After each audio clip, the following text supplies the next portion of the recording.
Well, I got involved with philanthropy before the Michigan Council on Foundations. I was pretty young. I was like 35, which would have made it 66.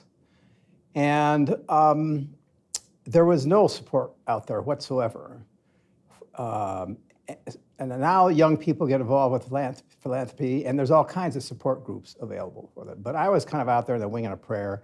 I had taught and I had been in the Army, but I had this income coming in, and I decided that I could do something with that. And it was kind of the age of Kennedy when they asked not what your country can do for you, but what you can do for your country. That was kind of the general ethos at the time. And so I came back to Grand Rapids from New York, and I started 2 programs, which I won't go into, but I had to hire a secretary to help me. The first one was a very nice lady, but she didn't work out too much. But the second one was Sophia Gorham. And so we were working away running our delinquency project. And down in Washington, I don't have the exact dates, foundations were on the grill in the Senate. And McGeorge Bundy, and I bring his name up because McGeorge Bundy was born in Grand Rapids, and he never acknowledged it. His father was a brickmaker in Grand Rapids. And I think he lived here until he was a teenager or something, and then moved out east and became an Easterner. Well, he went down to Congress and really angered the Senate by being very arrogant. He was the the CEO of the Ford Foundation at the time. And so the Senate passed some laws. And one of those laws was, as I understand it, that foundations could not have a certain percentage of their holdings in one stock.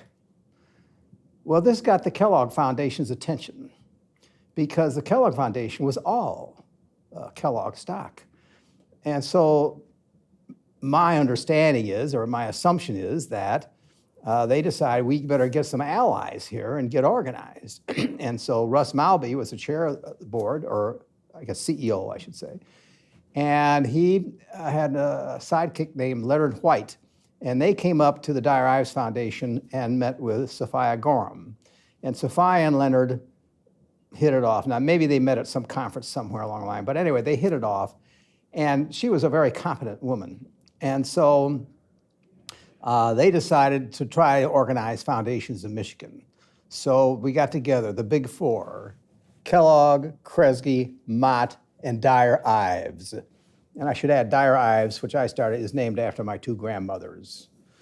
And so Sophia became their first executive director, and she worked out of our office, which was at the Waters Building. And she was there for, I don't know, a year or 2 when she and her husband moved to California. And then Dottie took over and moved the office from Grand Rapids to Grand Haven, where it has been ever since. I remember the first Michigan Council on Foundations, or whatever we called it, meeting, and that was Hillsdale, as I remember. And the president of Hillsdale was quite involved. And in those days, my father was still alive, and he was the chair of the Steelcase Foundation Board. And he was always kind of supportive of me, and he was supportive of this idea. And Mr. Kresge came, Stanley Kresge, and Mr. Kresge was a Beta Theta Pi, as was my father at the University of Michigan, although I don't think they were there at the same time.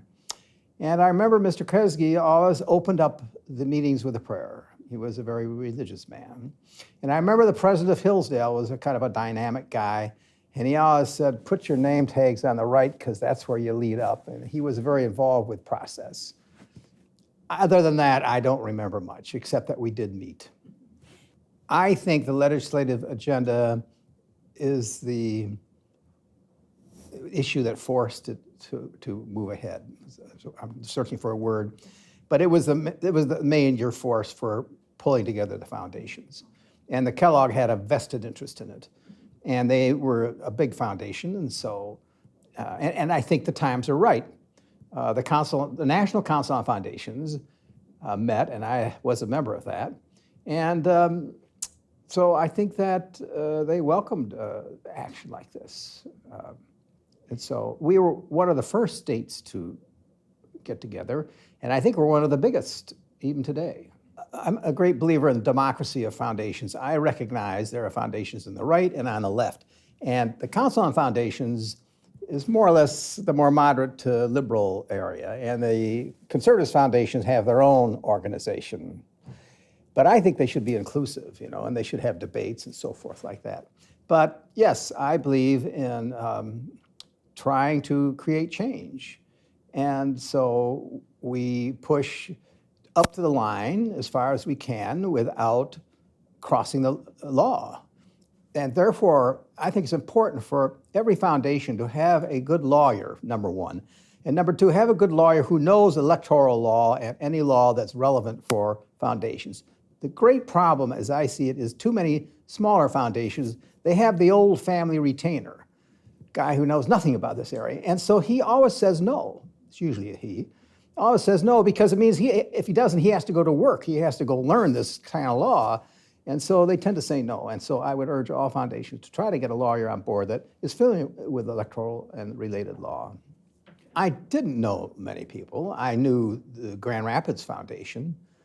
I don't know if Ed McCobb was still running it. I don't think so. I think Pat Edison was running it then. But it was very small, and like one person and a secretary. And the Steelcase Foundation, because my father ran it, and maybe one or two others. But so I don't remember this specifically, but I'm sure that as I went to these meetings, I met foundations from all over the place that I never knew anything about. In New York, when I was there, before I came back and set up their office, they had the New York Foundation Luncheon. And there I did meet different people. It's there that I met Stuart Mott, son of the founder of the Mott Foundation, and we were good friends through the years. And it was really good meeting. I enjoyed it because you get to know these different foundations. They always had a good speaker, but that was it. And out of that grew the Council on Foundations. And there's also the Foundation Center was allied with that in New York, now I think Washington. And as far as I know, in Michigan, there was nothing going on at that time. So that's the difference. There was a network, because New York had so many foundations. Michigan had a few, quite a few, compared to other Midwest states, actually. I mean, Sophia certainly was enthusiastic. I mean, this is a great job for her, a great break. I was interested in it because I think it was important that foundations get together. Russ has always been sort of a serene guy, overlooking everything. Len White certainly had a lot of interest in it, and I think a lot of people picked up interest on it.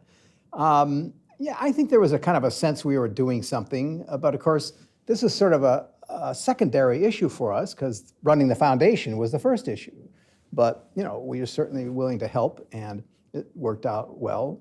And so, and of course, Dottie got involved, and she is nothing but high energy. So there was always a lot of energy going on. I never thought about it at the time, but I certainly didn't think when we first started off that would grow into such a large organization. But that happens a lot. The Council on Foundations was pretty small. I was on the board of the Council on Foundations for 4 years, but it's gotten huge too, even though on the state level, there are many, many states now that have their own foundation gatherings.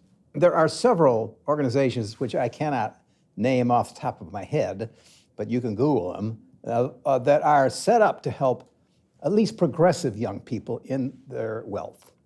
And there's an outfit called Boulder Giving, which it consists of, or at least attracts people who have made a decision about how to spend their money out. And I'm on their website, and as are a lot of wealthy people who have spent out their money one way or another. I think going to the Michigan Council or the Council on Foundations or anything else is good. As I said before, the most important thing is to get a good lawyer if you're going to set up a foundation. And also now, I think there are alternatives to foundations. Like we didn't have the community foundation having all these various pockets that you can put your personal holdings into. And those offer options now that didn't have before. It's a hot topic. And when I started off with Belden Fund and decided to spend out, it wasn't so hot. But by the time we ended 10 years later, suddenly it's a hot topic. And yes, I think that there are many reasons why people should consider spending out. Even if you're not planning to spend out, there's a value in going through the exercises of pretending you're going to spend out, just because spending out forces you to focus on what you want to do and what you want to get accomplished. The problem with perennial foundations is that you can, oh, well, you can always worry about that tomorrow. The money will always come in, and nobody's looking at you to see how effective you are. So, but the reasons why the foundation should spend out are many. One is, at least for me, the philosophy is spend a day's money for solving today's problems. Related to that is the concept that we're going to have enormous transfer of wealth coming up in the next 10 to 50 years. So you don't need to save for the future because there's going to be this huge wealth coming down. For myself personally, number 3 is I want to see the money spent in my lifetime. I didn't want to let it be spent in the future. And related to that is the concept of mission drift. If you die and other people take over your foundation, suddenly where there's money, there's interest, and they start taking it away from projects that the founder might not be interested in. Spending it out gets rid of that problem. And finally, then another problem is the value of money. If you have to pay out 5% every year, if you don't have a good manager of your money is worth less as time goes along.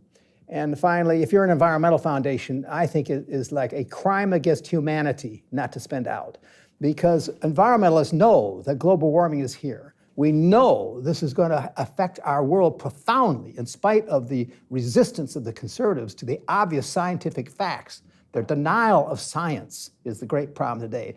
And we have to solve that problem now. Every year we stall means more destruction coming down the line in the form of droughts and floods and population movement and unsettling of cultures. So that's my pitch. And I hope you can play this everywhere, because put it on YouTube or something, because I think it's very important to do this. It's due to the individuals who got behind there, put their shoulders behind this and got it done. That's Russ, Leonard, Safai, and Dottie. Those 4 are more than anyone else. My role was minimal.